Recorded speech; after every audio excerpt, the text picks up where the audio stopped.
Thanks, Lauren, for that. This project is a joint project involving myself, Professor Shane Murray from Monash, who's Professor of Architecture, and Professor Ron Wakefield from RMIT, who's Professor of Construction and Management. So we kind of span part of the supply chain that's involved in urban regeneration, and that proved to be quite a useful part of how we set up the team.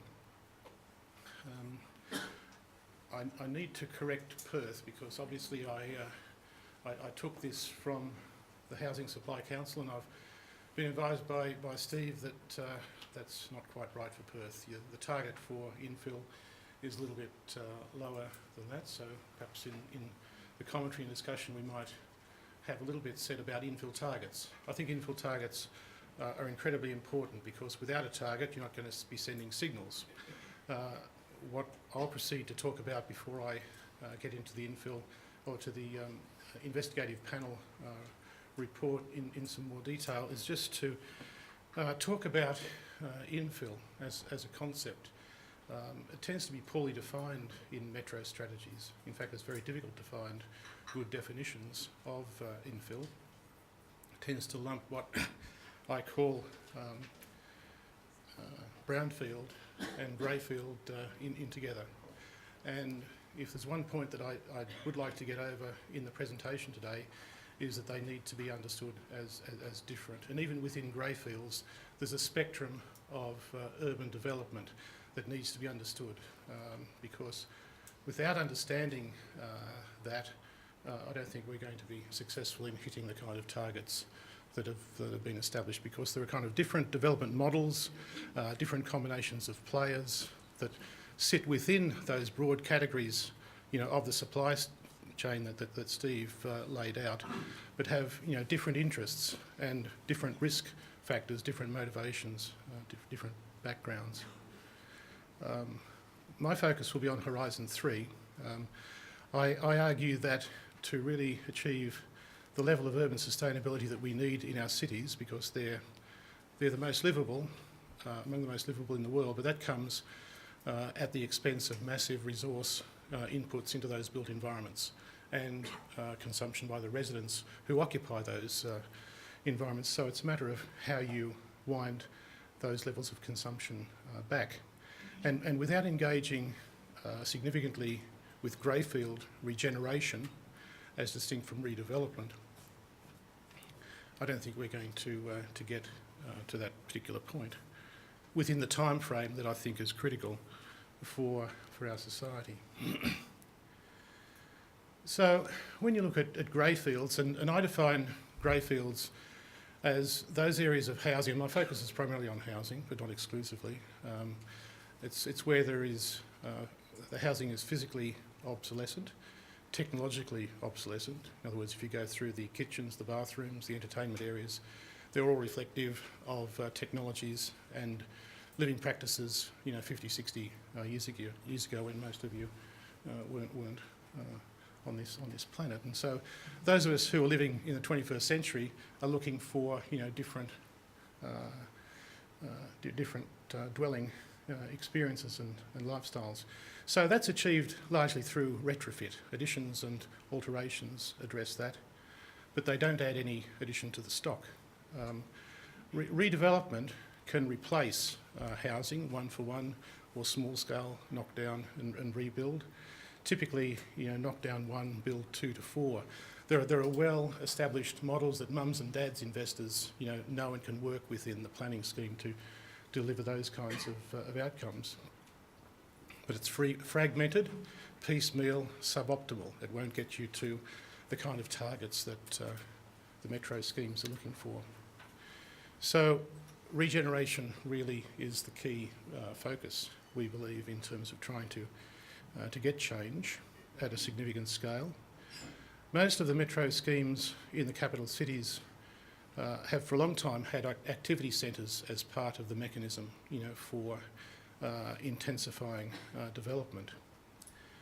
More recently, transport corridors have emerged as a focus for more consolidated development. Prior to the last election in Victoria, they had been there were marked up changes in the planning legislation to begin to focus on transport corridors as a mechanism for intensifying development. But with a change of government, that's disappeared for the most part. And so the thinking is, with the current government in Victoria, is that they can meet their infill targets through activity centres, but I'll demonstrate that that's not possible. With activity centres and transport corridors, great initiatives in terms of regeneration, but I argue that they're both necessary but not sufficient. And so we've tended to begin to do research in what we call greyfields, trying to understand how you can develop at a level above piecemeal infill. Is there a prospective way to go about that? It'll require a new model for redevelopment at that scale, because essentially, as I'll demonstrate with the next couple of slides, it's just not happening. So we've had access to the Department of Planning and Community Development's data. This is post the AHURI project, but it's important because, in a sense, these slides provide the rationale and the driver for why we actually did the AHURI investigative panel. It's a bit like putting the cart before the horse, but in a sense we had a sense of this. Most development is occurring still in the Greenfields. We have a very specific definition of infill, and when we apply those GIS layerings to the Melbourne data of 5 years of housing development data at a parcel level across the whole of the metro region between 2004 and 2009, we find that less than 50% is occurring in infill. So, activity centres, are they a possibility? Can they be a magnet for increase in housing, net addition to housing?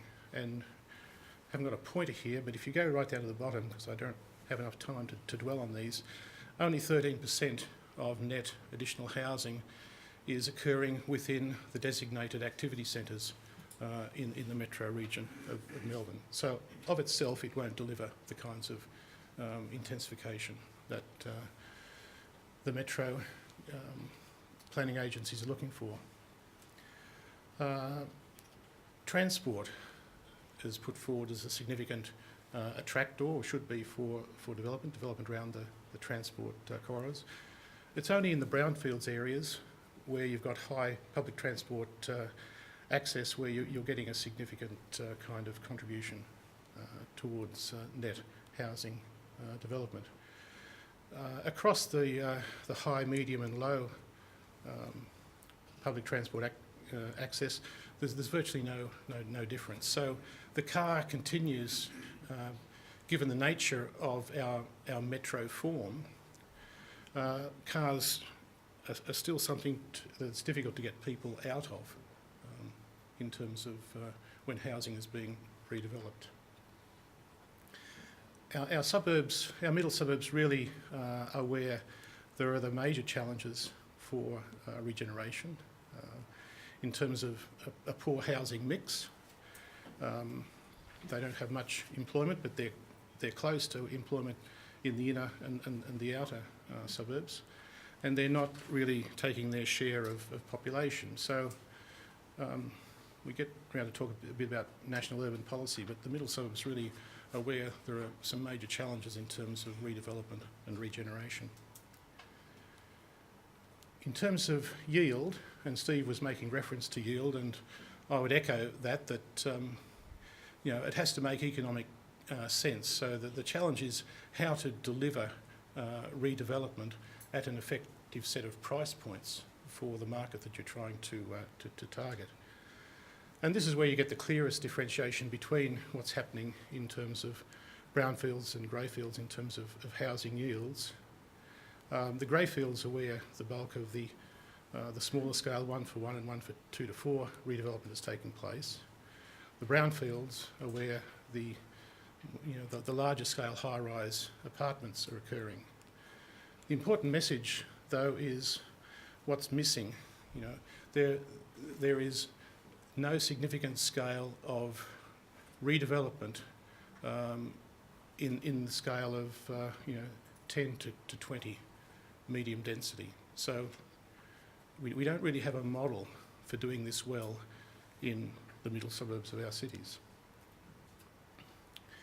Yet redevelopment, regeneration, has to be something that we try and get a handle on in terms of our future urban development. So we need a different model for this area, and so, but it's hard. And we saw our investigative panel as a small part of what a number of people in public policy and practice operating in transition arenas. In other words, those areas which are really difficult, problematic issues that are hard to confront and get some solution to. Ideally, you go through the 4 phases that are marked there, but without a client, apart from AHURI, we couldn't really go around to have pilot developments and learnings from those. So basically, we did a number of investigative panel workshops and developed some thinking around the outputs from those.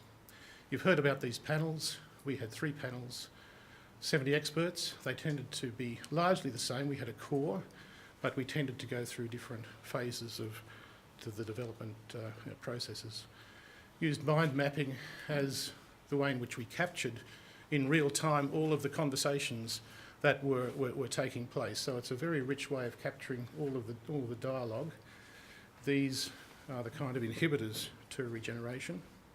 These are all in the report, as well as solution pathways. And we spent quite a bit of time trying to unpack the solution pathways, and they are what feature primarily in the report.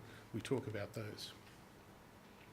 The solution pathways we encapsulated in those grey boxes, which were essentially where we saw the need for significant innovation in order for precinct scale residential regeneration to occur.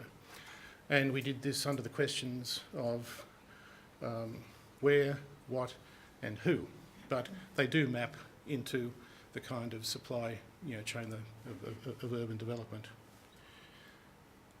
So let's go through some of those.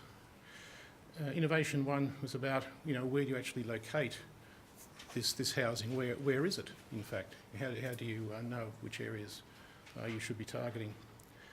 Well, we identified it as a challenge, but in the last 18 months, there is now a project which is focusing on this, that's being undertaken by my group in Swinburne and Peter Newman's group at Curtin University, developing kind of spatial tools that can identify this. And we've developed a tool called ENVISION, which is very new, which allows you to assemble and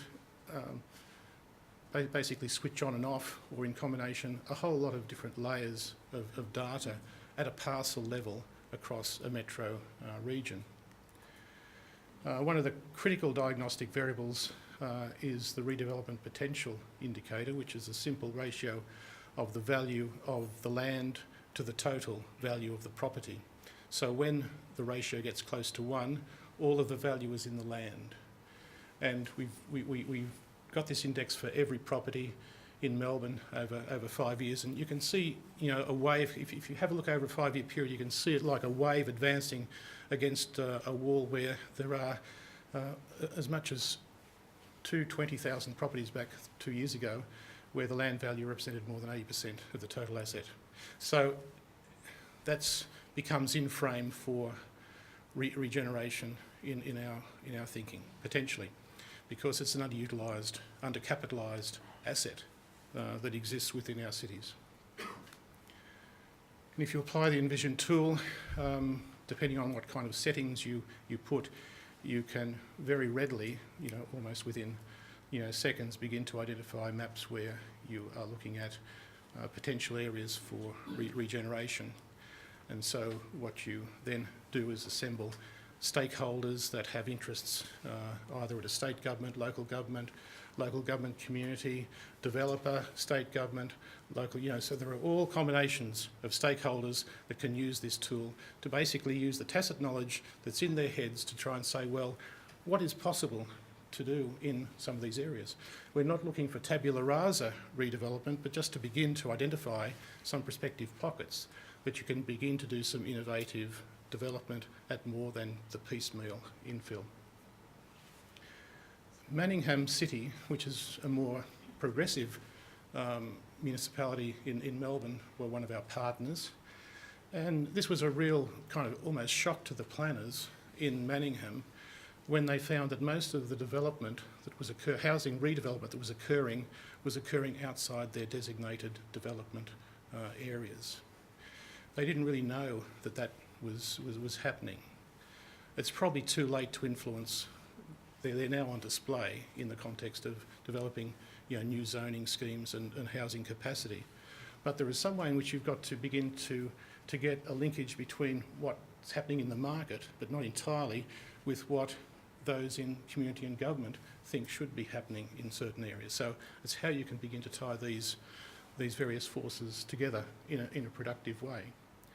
Design is very important because when people think about, redevelopment, they immediately think of, a high-rise, but it doesn't have to be, and it shouldn't be that in most cases. So the Monash Group, because they're design professionals, are beginning to do a whole lot of experimental, work to get better designs for smaller configurations, because they're the more.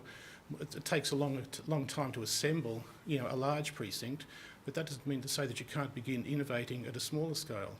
So the Office of Victorian Government Architect are working with us to try and get some designs that work better on smaller configurations of allotment, not just in terms of yield, which is kind of front of face, for the planning department, simply to be able to supply houses for a growing city into the future, but to try and get better performance out of those houses across a range of indicators.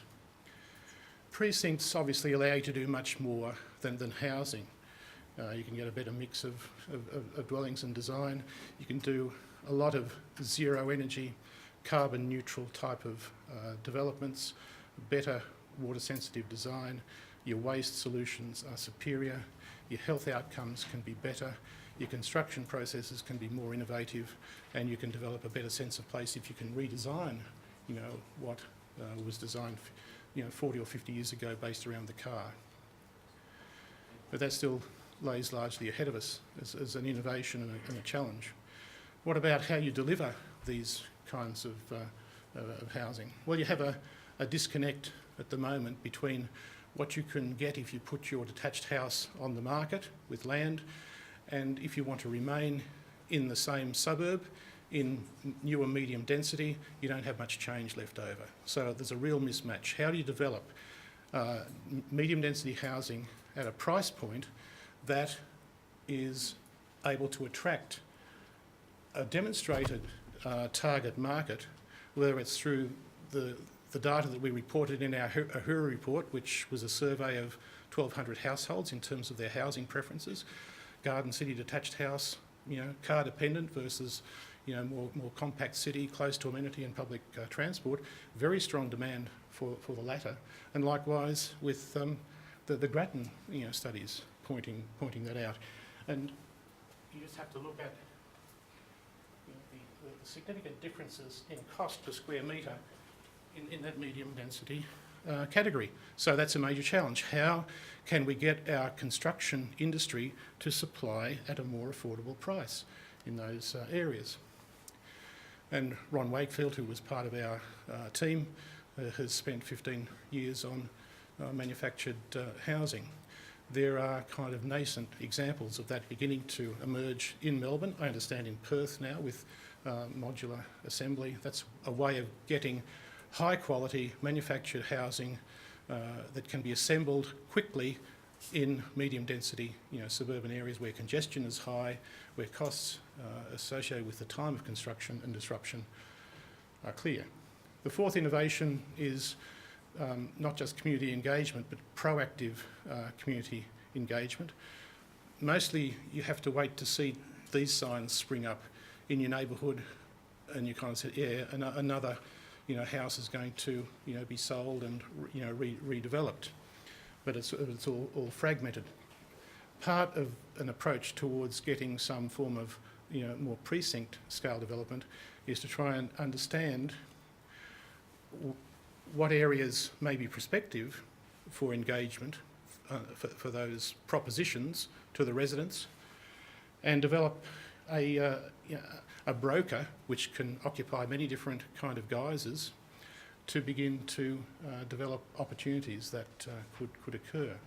That requires making contact with the people who actually occupy the housing, because that's one of the big differences in definition between brownfields and greyfields. The housing is occupied. So you've got a very significant engagement issue. But as the panels pointed out, and we had Paul Ramage, who was the editor of The Age at the time, unfortunately no longer the editor of The Age. They're going through interesting times. But he basically one of his major contributions was, what is the narrative that needs to be developed at a metropolitan scale for regeneration of our suburbs, and more particularly, what is the narrative that needs to be developed for particular communities that can actually be taken when you knock on a door or engage with the residents, saying, well, what do you think? What is the proposition that comes forward? And a lot of this thinking was around a couple of demographics that should be interested in this, including those in my cohort who are looking for an alternative to ageing in place. So it's an important public policy debate, ageing in place but not in the place that you were ageing in before you moved to somewhere more appropriate for your housing needs. And so the last innovation was one around governance. It's a matter for some deeper thinking, possibly about how you regenerate more broadly across and more strategically across our cities. Happened to be of the generation that was part of Brian Howe's Better Cities program. Possibly we need something equivalent to a Better Cities program, which really developed a new model for attacking brownfield sites with some contamination that were located in our downtown areas, harbours, industrial areas of our cities. Because back in the late 80s, 90s, the same kind of issues and problems and challenges were being identified for those areas in the same way that I've just been talking about in terms of the greyfields. I don't characterise the inner cities and the brownfields as being a challenging area for development. It will take some time because there are a whole lot of issues that quite rightly should be taken into account when you're looking at how you regenerate. Built environments last for a long time. They have significant lasting impact. So how to get them to be more sustainable, better places to live is important. We don't really have a redevelopment authority, certainly in Victoria, that has a greyfields mandate. There is a Growth Areas Authority which has a greenfields mandate. There is a Places Victoria which has a brownfields mandate, but there is no responsibility per se for what happens in the rest of your metro region. And so there was a lot of discussion at the meeting in terms of, well, what is the kind of new planning regulations and zoning regulations that maybe need to be introduced in order to make things happen. And so, in summary, we have a good way forward in terms of standard, perhaps simple is not the right word, standard urbanism, brownfields and fragmented greyfields. That's happening. We're doing better in our greenfields, but we really would like to have less of that. And so I really identify the top right-hand corner as the key challenge for the next couple of decades in terms of how to do better in terms of redeveloping, regenerating the greyfields. So thank you very much.